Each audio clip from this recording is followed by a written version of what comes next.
Раз, два, три. Ровная осанка, уверенный шаг. Почетный караул поискового движения «Кавказ» открывает всероссийскую вахту памяти. Цветы к памятнику Героя Советского Союза Валентина Эмирова несут представители госструктур, общественных организаций, связанных как с поисковой работой, так и патриотическим воспитанием молодежи. Сразу после для гостей проводят небольшой урок мужества, где дагестанские поисковики рассказывают интересные факты из жизни героя своего соотечественника Валентине Алахьяровича. А во время Великой Отечественной войны в полку его по-дружески называли воздушным джигитом, так как в бою он сражался как настоящий лев в неравных боях. В 1942 году ему, 27-летнему парню, доверили командование над 926-м полком, и при форсировании Терека, что влекло за собой опасность городам Орджоникидзе и Грозному, советским летчикам, в том числе и Валентину Эмирову, приходилось в день совершать 5 или 6 боевых вылетов. Ключевая часть торжественного открытия всероссийской акции «Вахта памяти» продолжается уже внутри Северокавказского топливно-энергетического колледжа. Память о героических военных годах, о каждом, кто приближал победный час 45-го, священно для всех народов. Как отметили гости мероприятия, именно поисковики, работая на местах бывших сражений, создают искреннюю, правдивую историю. Вы, дорогие ребята, должны знать не только историю своей родины, большой, но историю своей малой родины.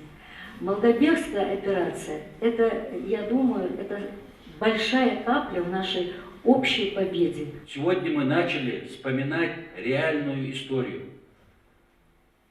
Сегодня глава республики, все патриотические, доброжелательные, настроенные наши силы направлены на то, чтобы донести людям, показать не только нам самим, но и всему российскому народу, какие мы есть на самом деле. 2017 года мы здесь, это для нас второй дом, как и завещали нам наши предки, отцы и деды. Мы в братстве, мы в согласии, и подтверждение тому наш поисковый отряд, который сегодня присутствует здесь. Я бы еще хотел поблагодарить непосредственно здесь поисковый отряд «Курган» Нижегородский, так как в 2019 году на родину вернулся без вести пропавший, 80 лет назад пропавший наш Адлан Тагиров. Совместная работа на И таких без вести пропавших и неизвестных имен с каждым годом благодаря кропотливой работе поисковиков становится все больше. Всероссийская акция «Вахта памяти» включает в себя поисковые экспедиции, захоронения воинов, найденных поисковиками, и церемонии передачи личных вещей найденных солдат. Фраза «Вахта памяти» для поисковиков-добровольцев означает ту службу, долг перед павшими солдатами, которые отдали жизнь за Родину, но по разным причинам остались пропавшими без вести, а также перед потомками солдат, которые долгие годы ждут героев дома. К своим работам поисковики приступили еще до официального открытия «Вахты памяти». Так, накануне ребята уже успели найти останки солдата Красной Армии. Мы его подняли в районе Западной Советской, там был раньше такой участок города, старого города, и там мы подняли бойца. К сожалению, узнать имя не удалось, у него не было смертного медальона и не было, значит, именных вещей, по которым можно было его определить. И он будет предан у нас на земле, здесь в торжественной обстановке, наверное, накануне 9 мая. Или в конце вахты, вместе с другими бойцами, которые мы поднимем, конечно.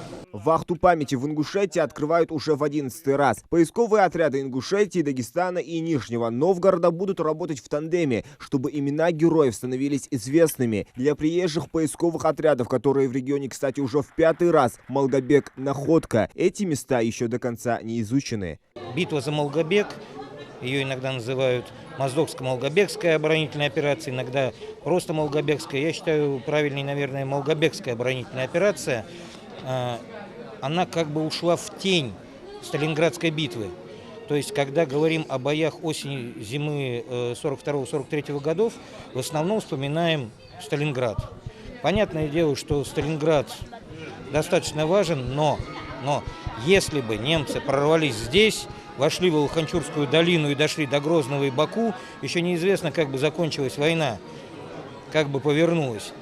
И вот эти вот бои за Малгобек именно этим и важны. Также в этом году поисковые группы совместно инициировали реализацию 3 межрегиональных проектов. Книга памяти, в которой будут имена всех защитников Малгобека. Горящее небо. Ребята будут искать места, где разбивались советские самолеты над Малгобеком, и поставят там информационные стенды. 3-й проект решили посвятить терским казакам, ушедшим на фронт из Ингушетии. Сама же вахта памяти будет работать до 15 апреля.